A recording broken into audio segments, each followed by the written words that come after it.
మండలం బొక్కలగుట్టలోని గాంధారి ఖిల్లాలో 2 రోజుల క్రితం మొదలైన గాంధారి ఖిల్లా మైసమ్మ జాతర చివరి రోజున నేడు వైభవంగా జరిగింది.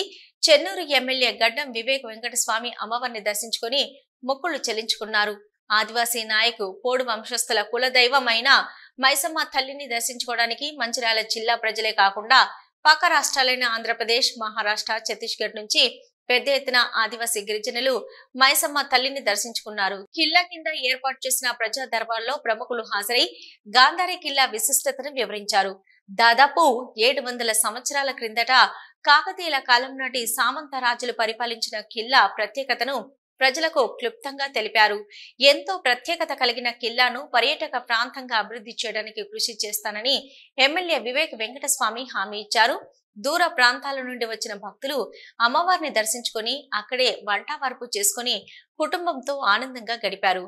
జాతరలో ఎలాంటి అవాంఛనీయ సంఘటనలు చోటు చేసుకోకుండా పట్టణ ఎస్ఐ రాజశేఖర్ ఆధ్వర్యంలో గట్టి బందోబస్తును ఏర్పాటు చేశారు.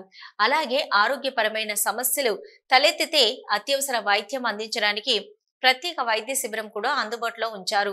అధికారులు ఆర్డీఓ శ్రీనివాసులు, స్థానిక మాజీ ప్రజాప్రతినిధులు, పొలం సత్యం, పారిపల్లి తిరుపతి, రెవెన్యూ సిబ్బంది, పోలీస్ సిబ్బంది జాతరలో పాల్గొని అన్ని సౌకర్యాలను కల్పించారు.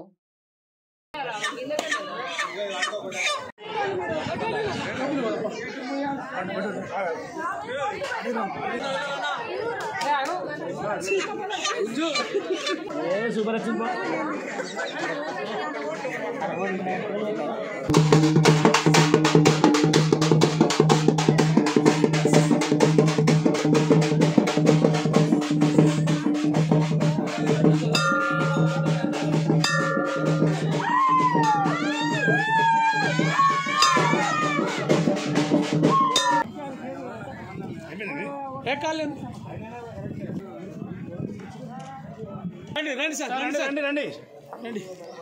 మీరు అంటున్నా కానీ ముందు వాళ్ళు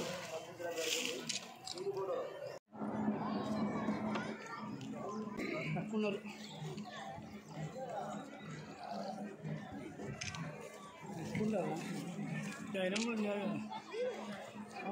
అనుకుంటా కలవలే కానీ నిన్ను తీసినంలే.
ఇక్కడ నీటి వ్యవస్థ సరిగా లేదు, టాయిలెట్స్ లేవని చెప్పి మీరు లాస్ట్ టైం మీరందరూ కూడా క్వశ్చన్ చేయడం జరిగింది.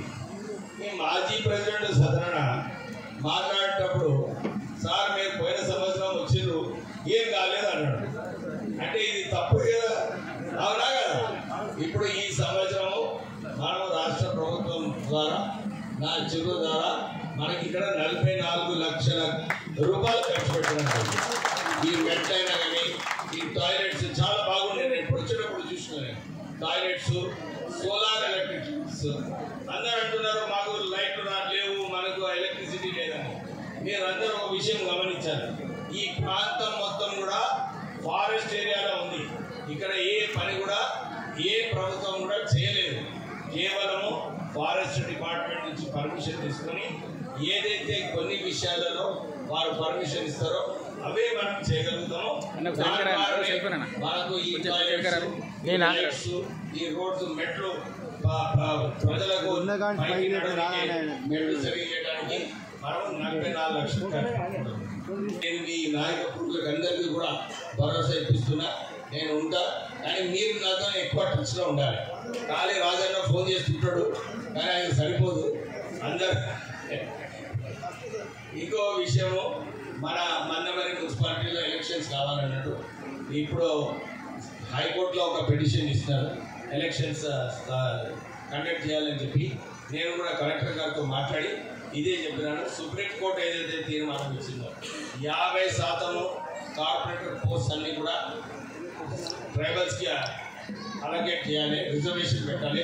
దాంతోపాటు చైర్మన్షిప్ పోస్ట్ కూడా ట్రైబల్కి రిజర్వేషన్ పెట్టాలని చెప్పి సుప్రీంకోర్టు తీర్మానం ఇచ్చింది. మన రాష్ట్ర ప్రభుత్వం తరఫున డిస్ట్రిక్ట్ కలెక్టర్ని కూడా ఈ అఫిడవిట్ హైకోర్టులో వేయించడం జరిగింది. త్వరలోనే ఒక నిర్ణయం వస్తుంది. దాని ప్రకారంగా నేను ఎలక్షన్ టైంలో నేను మాట ఇచ్చిన మందమరి మున్సిపాలిటీలో మనం ఎలక్షన్స్ కండక్ట్ చేస్తున్నామని చెప్పి ఈ లీగల్ ప్రాసెస్, ఎందుకంటే ఎవరున్నా కానీ ఈ లీగల్ ప్రాసెస్ పోవాల్సి వస్తుంది. ఈ లీగల్ ప్రాసెస్ అయిన తర్వాత త్వరలోనే అంటే టైం అవుతుంది. అందరు కూడా మన త్వరలోనే ఎమ్మెల్యే సాబన్ మళ్ళీ సోషల్ మీడియాలో ఏదో ఒకటి పెట్టి టూలింగ్ తీస్తారు, అరే చెప్పారు సార్ ఏమైందని. ఎందుకంటే నేను గెలిచిన తర్వాత 5 సంవత్సరాలు ఉన్నాయి నాకు, ఏదైతే హామీలు ఇచ్చినో అన్నీ పూర్తి చేయండి. మీ అందరూ తెలుసు, మన కైతాన్పల్లిలో, చెన్నూరు, మందమరిలో అన్ని చోట్ల కూడా సుమారు 100 కోట్ల రూపాయల నుంచి నిధులు పెట్టడం జరిగింది. దాంతోపాటు డ్రింకింగ్ వాటర్ సప్లై కోసం కూడా 100 కోట్ల రూపాయలు, మన కైతాన్పల్లిలో 40 కోట్ల రూపాయలు మన ప్రజలకు ఉపయోగపడేలాగా పెట్టడం జరిగింది. నేబర్స్కి, మన ప్రజలకు అందరికీ కూడా మళ్ళొకసారి